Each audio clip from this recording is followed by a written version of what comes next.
Mais je pense quand même, ça c'est le morceau qui bénit tous mes jaloux. Et Mairie dis-moi la vrai Mbiaka, na Canal 4.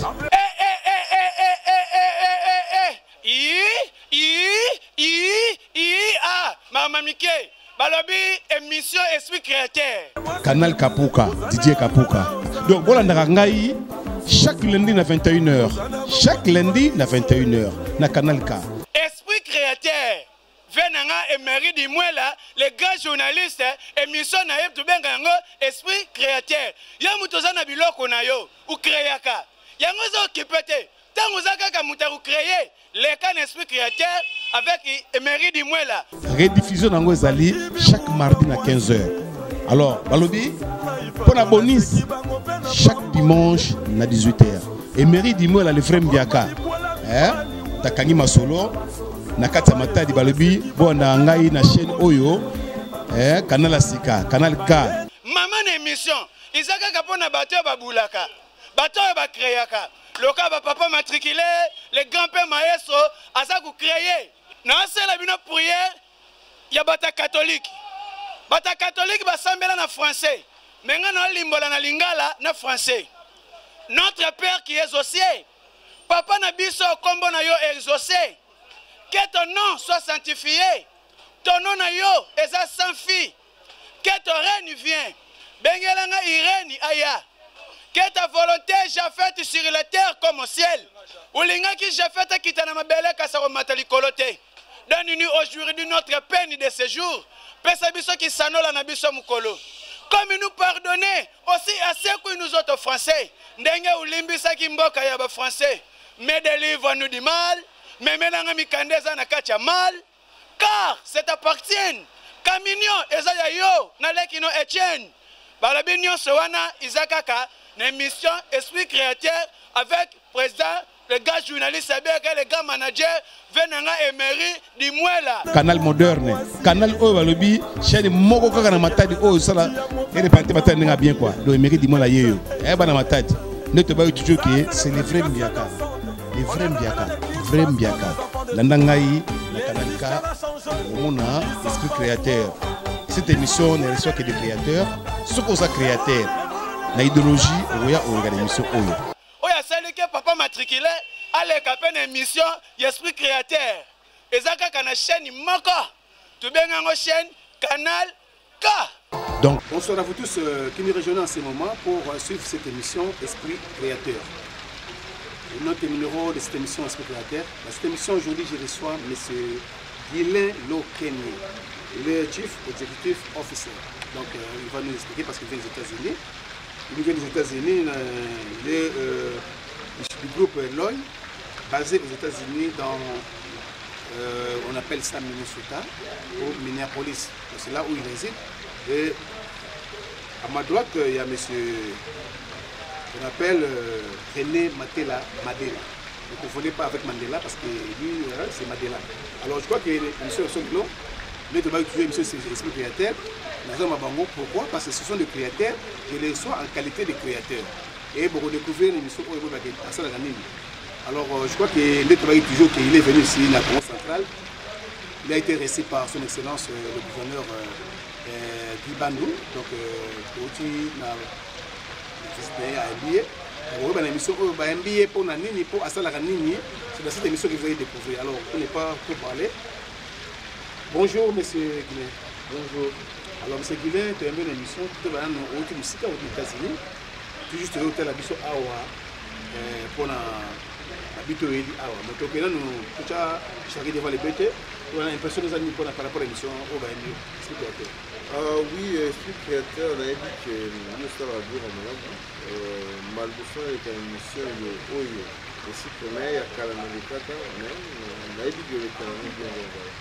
Alors, comme on a vu là, nous avons des entrepreneurs, pour ça, les Esprit Créateur. Quand on va créateur, on va itinéraire à créateur, on va découvrir que pour comment les loboués, ils ont facilité. Peut-être qu'on parcours est délai. Alors pour ne pas faire rêver les jeunes, on ne va pas faire ça facile. On va le commis, et on te met un parcours, il y a viabilité. Il est au cours de la loi. Oui, merci pour Moutuna. Guinée abotami na Matete, na quartier précisément. Dans un mois à Matete, né et grandi à Matete. Après la classe dans la Ista, qui na entreprise ya grand frère nanga il y avait une bag agency à PDG Docs lié par mon bon après c'est moi tout ça dans la Kinshasa donc da formant ngai na makambo surtout entrepreneuriat ba biloko surtout ici après wana na zui ndenge moi surtout qui nazalaka avec le concours à grand frère Moussou parce que nous avons naebaki koluka mbongo te ne bajene mosusu baluka mbongo parce que na poto bazotindela yo bilamba bazotindela mbongo nyonso tu baosalela yo nayebaki mpena koluka mbongo te. Après bon mon père me disait toujours bandeko na ntango baobala baozala nini baotindela osu mbongo te donc il faut otanga classe okende liboso. Après les Masaki car aussi une bague agency entreprise mingi Masaki na créé qui agence dans la voyage na kati une agence wana agence wana ezalaki agence de voyage ezalaki okrea ba visa ba billet nyonso na kati osalaki symbiose ya motu so azo voyager na Dubaï parce que période ezalaki Chine Dubaï il faut tozeli yo visa totekeli yo billet todedonne biloko na yo epuis na Chine kuna na Dubaï mpe kuna bayambi yo baloge yo assistance nyonso te ezalaki mpena très kitoko. Par après ntango namoni makambo yango ezomokende bien te nayebisaki bavie na bino ngai fo nakende kocontinue bakelasi na mikolo ya poto nde nakendeki na États-Unis nakomi kuna natangi précisément okende na États-Unis na banini je m'habille, je crois, 2005 sur la bourse sanitaire. 2005. Il y a la première quand on a promis na Keneki na Zongi, quand on a Zongi na Kinshasa, bon, la vie aussi ça m'a Kinshasa. Normalement, ça a toujours États-Unis Kinshasa, toujours États-Unis Kinshasa. Il faut là s'intégrer aux États-Unis parce que nous avons mis na jeune monde qui na une bakini, quand même intégration dans la pays. L'habité, il faut venir à ça, Moussala, Oyo, Baton Sossé. Na Boston, voilà, nous avons na Congo, nous avons Bongo, parce que Pérou doit se payer, après nous avons visé à la Chine, c'était dans les $1000.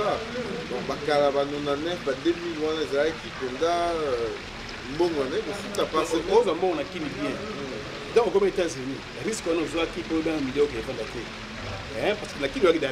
Dans les vidéos, on a juste un voyage, ça faisait bien parce qu'il y a aussi une charge, mais aussi pour la douane. Alors, les autres, comme les États-Unis, quelles sont les difficultés aux États-Unis ont commis pour constater qu'il n'y a pas de parce qu'il faut se battre. Difficulté, on a bien l'intégration. Langue tout d'abord. Vous avez la première langue. Langue qui passe anglais au sur le baccalauréat. Parce que pour nous, anglais, il a fallu prendre le temps au cours de la classe. Il y a une première intégration. Les jeunes qui sont aux États-Unis, de quoi tu salis American Community in DRC. Bon, après ça va jeune à conseil aux États-Unis. Pour après ça va aussi ma conseil de mission pour l'intégration à niveau États-Unis. Pour moi, il faut s'intégrer pour vos amis. Mais ça qui moi passe sur les anglais et puis transport. Et puis période de la paix, ils allaient qui pour la moto. Au message à Mali de la paix. Pour la nautique, on a Moussala, il faut la Moussala. Ils allaient en sous-passe. Ils allaient période de la paix, ils allaient période de les bandaki crise mondiale les bandaki. Donc ils allaient Moussala, ils allaient facilité. Il a fallu qu'au Bunda. Heureusement, l'enfant n'est pas grande sœur, on a la PC moto. Mentor, on a un grand frère, on a Jean Dominique, on a PC moto.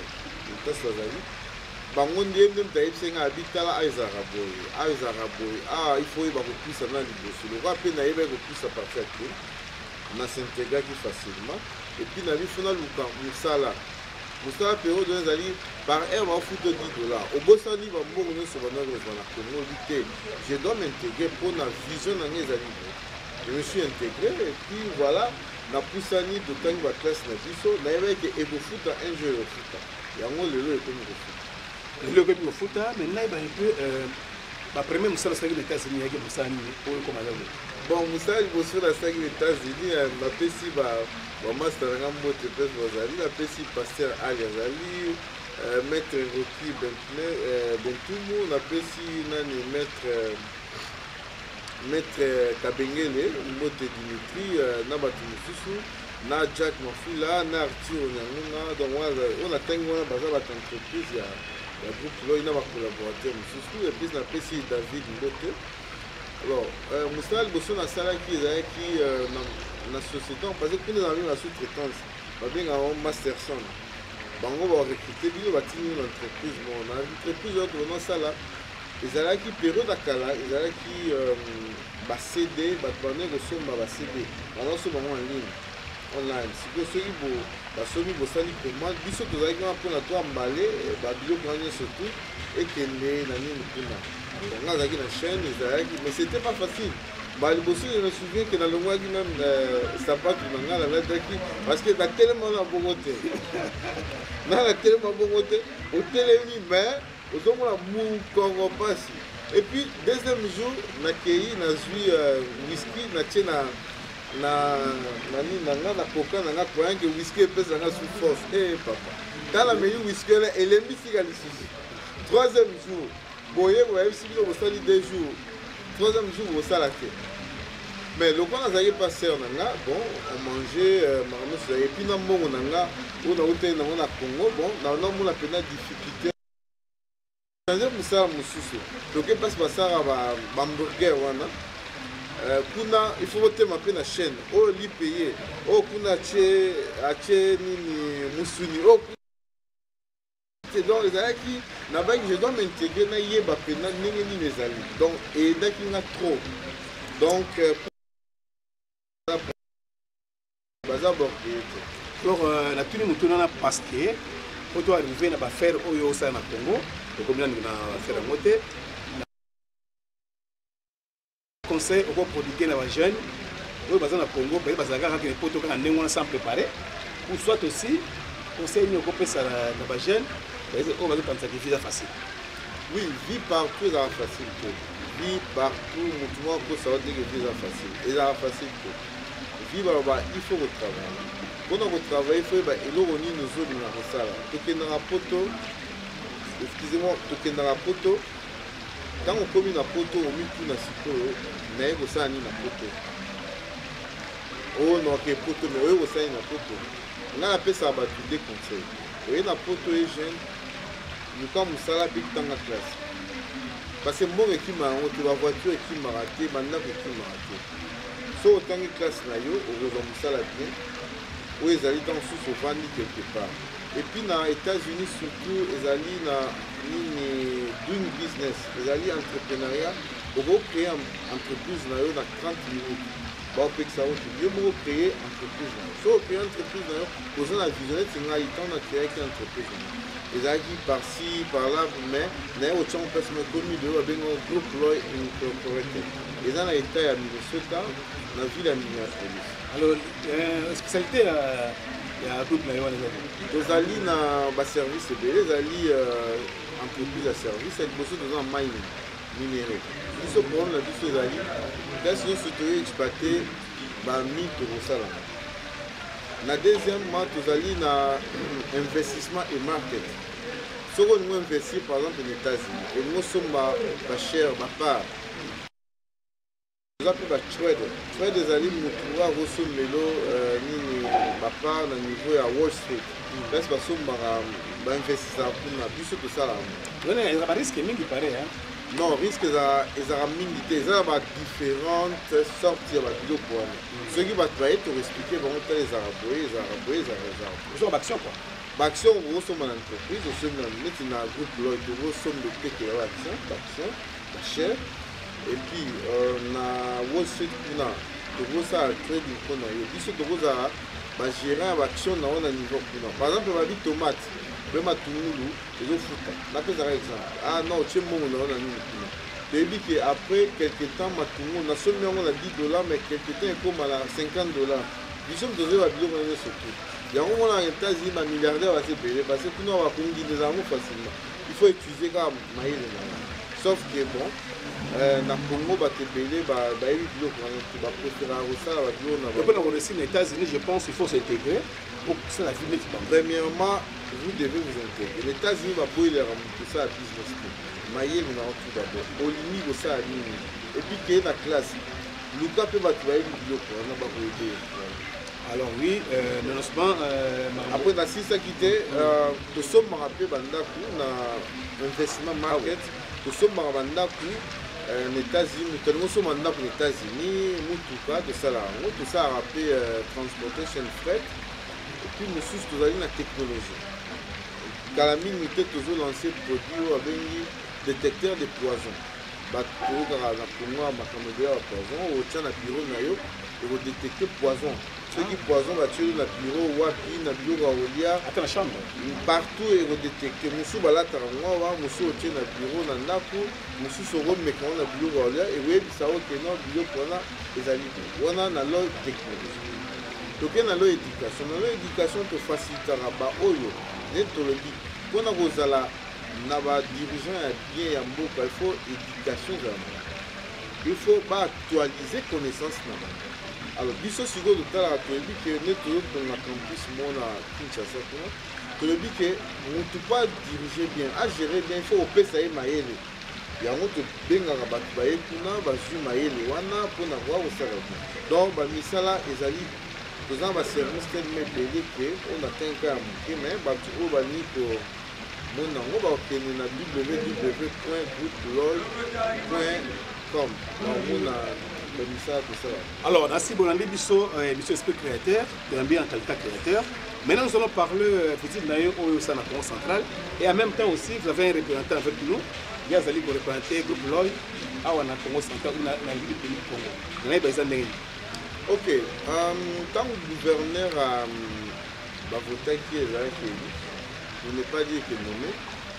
Nga nazalaki na nazalaki na Afrique du Sud parce que na banotamba toni kwa mpona kocontrole baentreprise nazalaki nayokaki yango l'idée m'est venue nayebi te pourquoi nayebi ete personnellement mais idée elengaka ke non toyomona motu wana bosani affaire nabi bon ça va nakodomona naye na kine napemi même pas naleki mala moko komona ye tozwi rendez-vous Chana ni manager ya Congo central, mais René a eu rendez-vous et puis tout le monde tant que solo linae d'expliquer 3 points.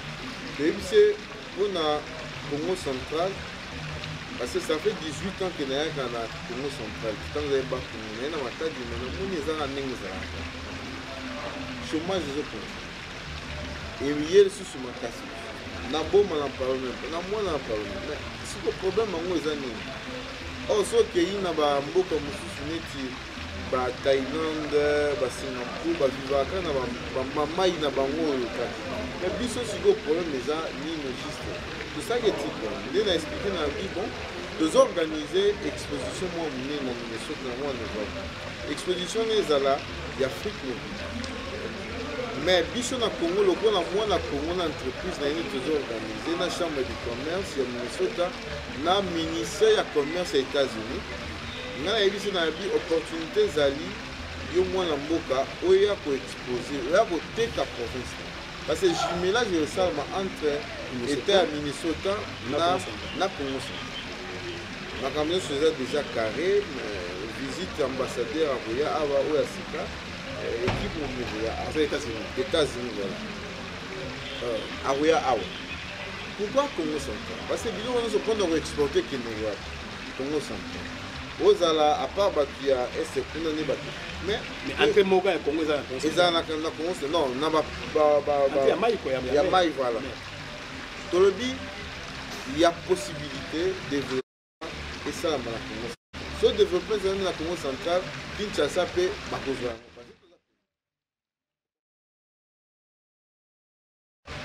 avant conférence wana exposition wana ekozala na Minnesota oyo bapays nyonso tu bakoteka bapays na bango c'est-à-dire bakolakisa biloko nini baza nango bamindele bato mosusu bayo parce que ntanso bapays mosusu ya Afrique boyokana na bango te bien bozala mosika ntango bamona kuna bino mpe na kozala biloko au moins la crise on appelle si son excellence génère par nous pour nous passer parce que tous une expo mais si va batterie électrique ba voiture nous surtout yo samba na moni ko ezali batterie oh Congo ye mo azali au moins na 90% 90% ya matière première eux ça bloc imaginez-vous.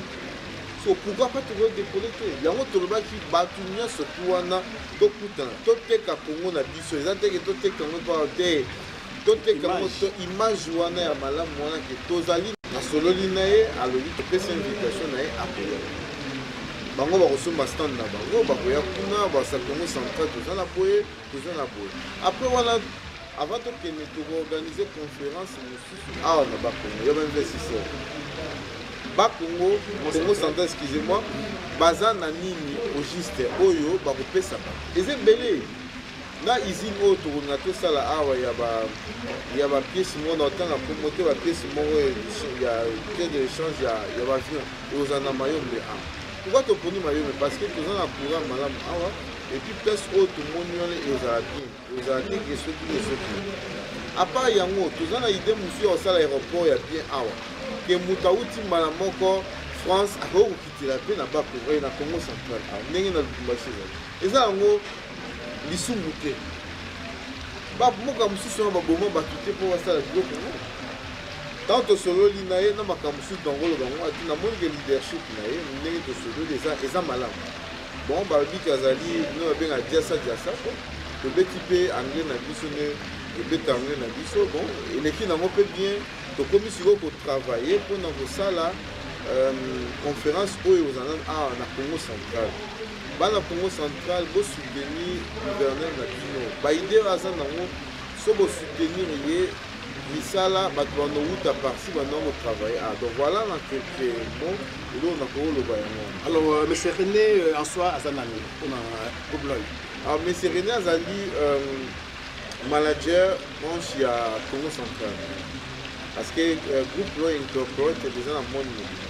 Chaque pays est allé branche principale. Souvent, dans chaque pays, dans chaque province, il y a un manager. Dans Congo, dans Kinshasa, dans Congo, il y a un représentant qui s'appelle Joseph Lokoma. Il y a un manager général dans Congo. Il y a un manager Congo central. Il y a un coordonné. Il s'appelle René Madela, excusez-moi. Madela, voilà. Mandela Témé Madela. Donc il est là, il va se présenter. Alors je crois que le côté M. René, comment est-ce que vous venez à Yambibino? Vraiment, on a assisté à Monique, vraiment, son excellence, quelle capacité d'écoute à Yambibino et puis à l'Obipé. Hein? L'Obipé, à Yambibino, on est bien. Alors, je crois que yo personnellement, impressionné par rapport à justement le gouverneur. Oui, merci beaucoup. C'est un gouverneur pragmatisme et puis on écoute avec Bisso de poser des problèmes de Bisso. Et puis nous sommes là pour appuyer ensemble qui sont liés au Bisso et puis tout le monde là, Congo central de Bisso. Il y a beaucoup de projets dans le groupe LOI. Dans le groupe de projet Bélé, le projet Wana, la main dans la main, le gouverneur, le Bisso, le province de Bisso et le Tomba. Oui, on est au moment. Maintenant, message, comme il y a Congo central. Alors, expliquez pas dans le Congo central, il y a un groupe LOI. Mais il y a un groupe central. Groupe LOI, on a français dans le Dakar. Il faut te profiter, te capitaliser l'opportunité, il y a le groupe LOI. Nous sommes dans le Congo central. Le groupe LOI, Azana, volet, il y a éducation, volet, il y a minerai, volet, belé, au boss, à Outonovela. Bisso, comme il y a Bisso à la Congo central, qu'est-ce que nous devons faire? Il faut te capitaliser, te profiter d'un monde, parce que l'activité est ça d'abord dans 26 provinces. Ce n'est pas tout dans toutes les provinces. D'abord, la province est sélectionnée et ça a plus ou moins 5 ou 6 qui bénéficient de ma macambo. biso Congo central déjà sélectionné. Alors biso tu faut capitaliser en na volet à mine éducation ndenge bossa uti koloba awa. L'activité nyonso nyonso ezana kata groupe loy. Même pas à 100%. Nous devons profiter tous à Atami Bala Atami Sat. Congo central de profiter nango pour que tout pas peut-être pour éradiquer le chômage aussi la terre mais pour diminuer le chômage. Alors je crois pour raison qu'on a yo na so na c'est le mot ngana tuna Guinée. Guinée la province de Belé, enfin si province de Belé. Pourquoi tu es tombé amoureux à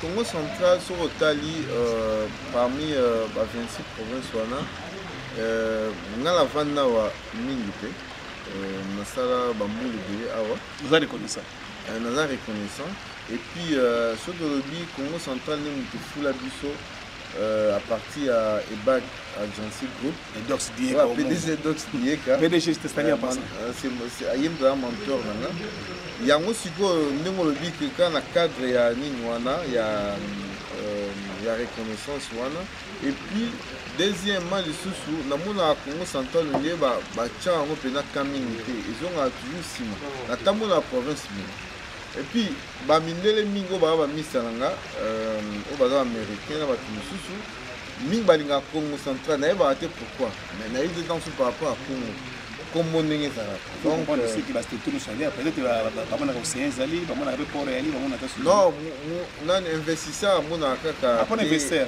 amona kaka te ke nini mais amona ba opportunité parce que américain hier azala te ke pour la beauté pour l'intérêt intérêt personnel pour la nini donc voilà ils ont makamebele au Congo central totali et ka bon liboso ba o ba leka to meka go za contact na bango bon ba yamaki biso de éviter raison pour zakini mais yé tanga to bengi calamité a utaki ba utaki ko China bunga na e biso to ka to za ba deuxième yamaki biso bon voilà nanza me peninga kumbela biso voilà yango. Alors je crois que faites confiance à votre gouverneur. On a assisté à la Bango. Je crois que la chaîne sur Canal K, la chaîne peut me coller dans les États-Unis. Je crois que les États-Unis quand toujours pas d'habitude parce que il veut dire qu'à pourquoi avoir une émission aux États-Unis. Donc aussi madame Makas il peut gagner parce que projet O est nango. Derrière na moni yango vraiment pas capitaliser yango pour extraire pour l'avancement de la province. Je pense que quelquefois dans la vie, il faut saisir l'opportunité. Pourquoi 26 provinces? Pourquoi appeler à Congo central? Pourquoi on est comme mais le coordonnateur il y a province à Congo central, il y a groupe Lloyd, il y a un manager. Je voulais savoir, on a eu message à Congo central, il faut que nous sur l'émission, il faut un message au ça. Il faut avoir besoin par rapport à la population, dans le bon ça va. Oui, il y a eu dans le but. Je pense qu'il y a eu ces kilos, on a 26 provinces. Il y a 5 provinces qui ont déjà sélectionné, mais déjà parmi les bateaux qui ont sélectionné. Toutes les provinces vont bénéficier de nos thé. Mais puisque bénéficier de nous devons maintenant capitaliser l'opportunité. Donc, tout soutenir le groupe Loy, tout soutenir le gouverneur Nabiso. D'abord, il a répondu oui, il est pragmatique. À ces peines, quand tu poses problème, à Yoki Biso, que solo très bien.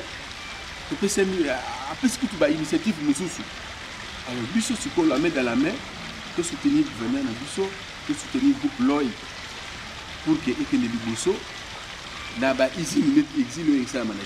Mais on va embaucher dans Biso. On va engager, nous sommes économisés le chômage. D'abord, l'initiative, nous sommes au gouverneur à Pessi. Et vous diminuez le chômage. Parce que le problème qu'on a à Awa, nous devons créer l'emploi. Le tangi, oui, le tangi. Mais nous devons créer. La compagnie, on n'engage plus. On va faire la base de la matière. Et c'est dit que la vérité. C'est que l'initiative, on va créer l'emploi. Il faut soutenir l'emploi. Merci beaucoup, Nanengo Yambaï. Nous sommes un peu symboliques. Mon frère Papi Mboudanjo, qui est Kabananga. Tantôt bienvenue, Madame Mimi Matela, mon épouse, ma fille Dieu levé, Renate, Oïda, Sophanie, mon unique garçon, Winner, Merci. Merci beaucoup. Alors, on a tout comprendre. Maintenant, c'est un dernier mot de cette émission parce que le programme n'a pas été par rapport à voyage, par rapport à la province centrale, on est dans ce bandit, c'est le premier pas. Alors, pour la première année, le programme est une situation. Oui, le coup là, tous allés na manager à Congo Central, il a collaboré directement avec le manager général il y a Kinshasa à Congo Mobima, République du Congo Mobima. À vos abéléments partis naïe, nous allons travailler na makambo son excellence monsieur le gouverneur et ici surtout routine de la abéléments pour routine de la yango baoza ngai excusez eza ndina lo bango na eti Jésus Christ atambola toujours na mboka pour on est connecté ya na pesa ni bongo nyonso to luka ke ba congolais nyonso tout RDC Mobima ba bazwa eloko kolia donc tolongola na pauvreté wana ndenge bato nyonso selon vision chef de l'état bato nyonso selon vision mais bayebi te vision chef de l'état ezana biso nde toyebi vision chef de l'état voilà eloko na koloba yango tozaka tozotambola tombola mais tosenga na Congo central baautorité bato nyonso tout bafungola biso baprof ntango tokoya tolingi koutilize influence moko te quel que soit ceux qui voient plus non pour dire que tu es au sein du document boé n'en bien tout lundi circuit normal comme ça va passer du son on a exemple un intérêt na bango tout tika monter ma wana il y a système tambula chakal wana ils a bien tous arrêts toujours na cinéma na PCP battu surtout beauté au balanda biso na PC mentor na PDG d'Oxyde va passer la beauté Rengue l'Occident de la ville, n'a pas si Jean-Dominique, n'a pas si son excellence Blaise Moniz Bitou, il y a un CENI, n'a pas si Mbote, n'a pas si, parce que Matunio surtout, la poste dit, on n'a pas si Master Nanga bien à la Singa, Singa voilà, bienvenue, Keza, n'a pas si Mbote, donc on a Pena, Zali, Pierre Nanga, et puis n'a pas si maisonné Mobimaya.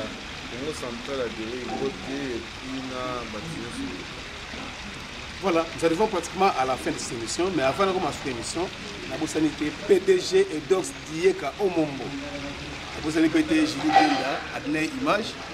Tout le monde a distribué dans le monde entier. Au monde émission expliquée à Téléboyo, vous comprenez que l'idéologie est comme Sikoyo, tout peut s'ender l'idéologie à Maëlia comme un créateur. Nous tout le monde a émission à l'écanaï, à Otako, étalé, un projet naïe, parce que à Otobi bien. Nous voulons attendre un développement à pays. Nous voulons que, comme la conscience intellectuelle à ma casse, pour que le pays ne soit que les dossiers. Congolais, nous sommes à moi idée naïe, à l'émission Oyoto Mbaye pour étaler le projet naïe, tout le monde a à qui des droits à Eba, place au quota et ça la bien. Alors, nous allons pratiquement faire cette émission. À la prochaine pour notre numéro explicateur. Ciao. Mais je pense quand même, ça c'est le morceau qui bénit tous mes jaloux. Et Mairie dis-moi la Lévré Mbiaka, la Canal 4.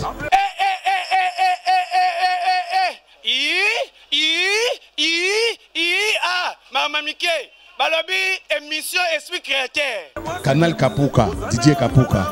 Donc, voilà, Narangaï. Chaque lundi à 21h. Chaque lundi à 21h. Na Canal K. Esprit créateur. Venanga et Marie Dimouela, les grands journalistes, émission naïf tout bien gango, esprit créateur. Yamutoza na biloko na yo, ou créaka. Yango zo kipete. Tango zaka muta ou créer, les can esprit créateur avec Marie Dimouela. Rediffusion nango ezali chaque mardi à 15h. Alors, Balobi, pour la bonus, chaque dimanche à 18h. Et Mairie dis-moi le frère Mbiaka. Takangi Masolo, Nakata Mata di Balobi, bon na ngai na chaîne Oyo, Canal Asika, Canal K.